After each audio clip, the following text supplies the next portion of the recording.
Welcome back. This is lecture number 2, Origins of the Industrialized World. Nations progress and modernize at different rates. Why is that, I wonder?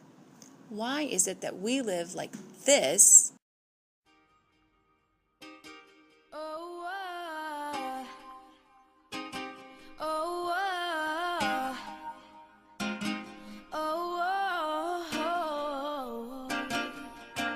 You know you love me, I know you care. Just shout whenever, and I'll be there. and yet other people in other parts of the world live like this?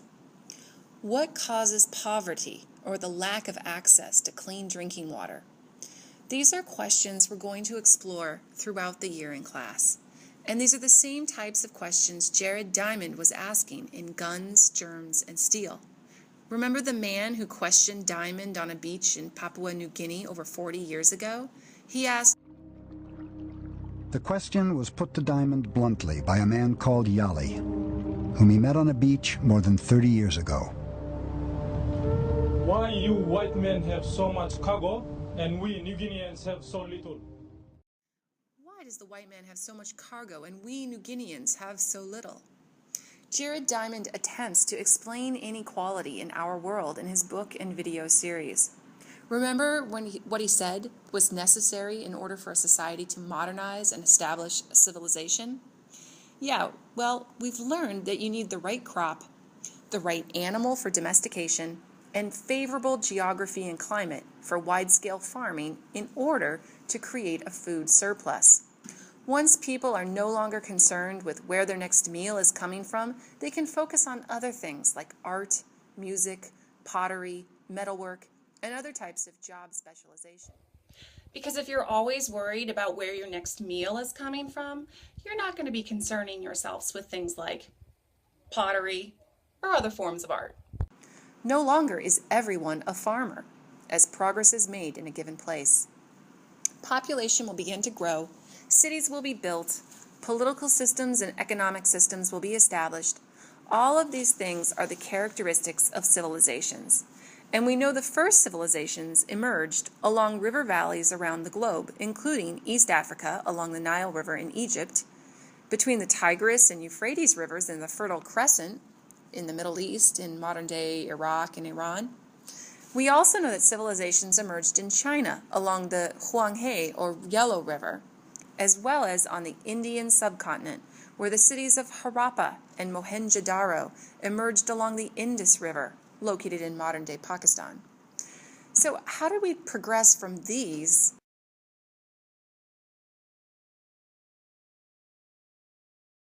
to this? You know, some people say that the U.S. dominates world politics. Why? Well, the answer to both of these questions can be explained by looking at the origins of industrialization, which is what we're going to do today. All right, so looking at these origins, we can hopefully also find the reasons for the ethnocentrism and racism that unfortunately exist in our world. But why? Why do people often feel more comfortable within their own culture than within others? Well, ethnocentrism is a term that means that people are judging other cultures by the standards of their own culture. See, I guess we're all a bit ethnocentric, if you think about it. The ancient Greeks, who we will learn about later this year, felt superior to anyone who did not speak Greek. They called these people who didn't speak Greek barbarians, from the Greek word for strange or uncivilized. This tendency to judge other cultures based on your own is unavoidable in many ways. Our own culture is often the only frame of reference that we have when making observations.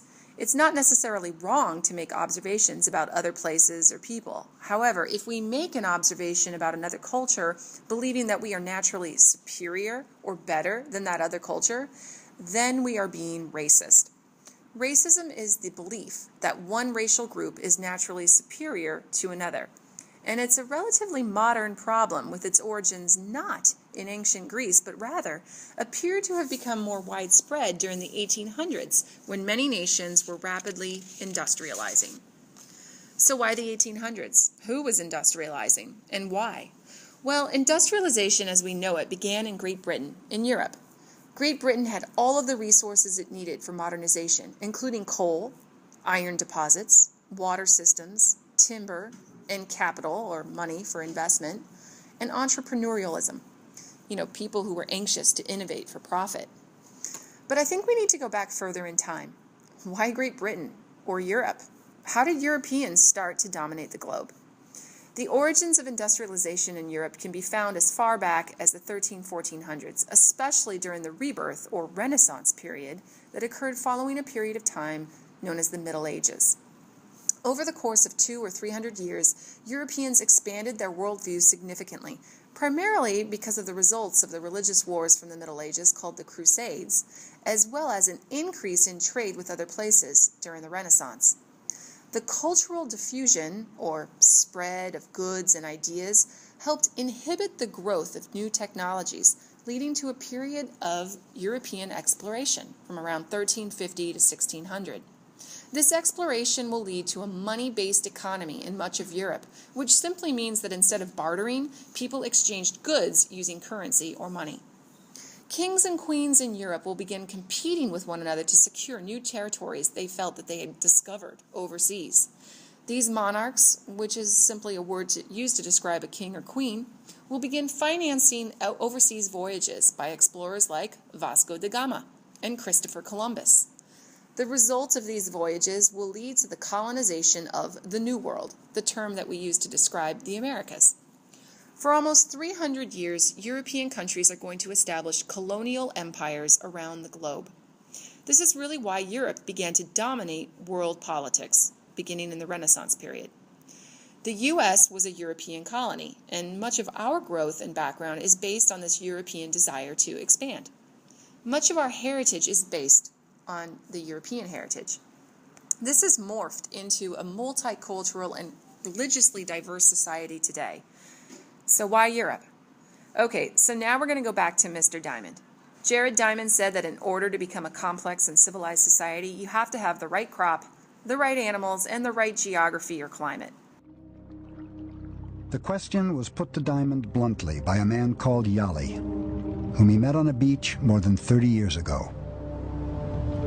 Why you white men have so much cargo and we New Guineans have so little?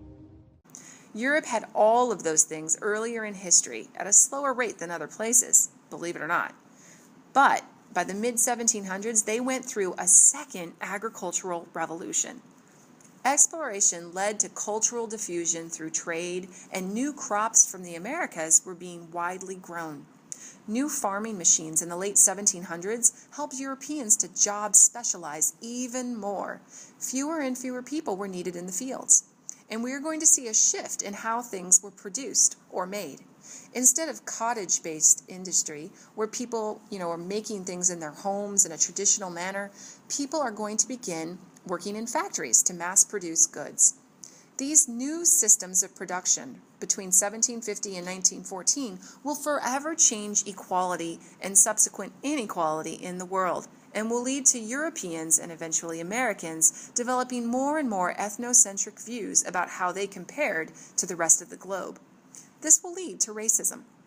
So the origins of racism are essentially found beginning in the Industrial Revolution in Europe, which began in Great Britain and then spread to continental Europe and then the US. Industrialization will lead to urbanization, or the growth of modern cities. This rapid growth of cities and industrialization will lead European countries into an era of competition for colonies around the globe. This led to an age of new imperialism. Imperialism means when a bigger, stronger country controls or takes over a smaller, weaker nation to exploit it or use it for its resources. By 1914, European nations like Great Britain were dominating world politics and the world economy based on imperialistic practices. Because of imperialism in the 19th century, we're going to start to see two very different ways of living, resulting in a new terming of European or industrialized life as Western in nature. Many people viewed Western culture as superior than less developed places. The term Westernization is used today to describe this Western culture or way of life. And what we will begin to see because of imperialism is European nations and eventually the US trying to westernize places that were less developed, demanding that they adopt our way of life, government, food, clothing, and/or customs. Many nations have westernized to some degree, and certainly cultural diffusion today makes this possible. But many nations have maintained their own unique cultural traditions and ways of life, despite the pressure to westernize. Imperialism in the 19th century will also lead to something called nationalism. Nationalism is pride or devotion to one's nation or country. Nationalism can either bring groups of people together or can tear differing groups further apart, leading to conflicts around the globe. Nationalism helped lead to World War I, breaking out in 1914. It was also a major factor in a period of time called the Cold War, in which a former country called the Soviet Union and the US fought for global influence from 1945 to 1991. So why is there inequality in the world because of industrialization? Well, simply put, some nations have dominated world politics because of their ability to rapidly industrialize, and these industrialized nations have used imperialism to their advantage. Thanks for listening.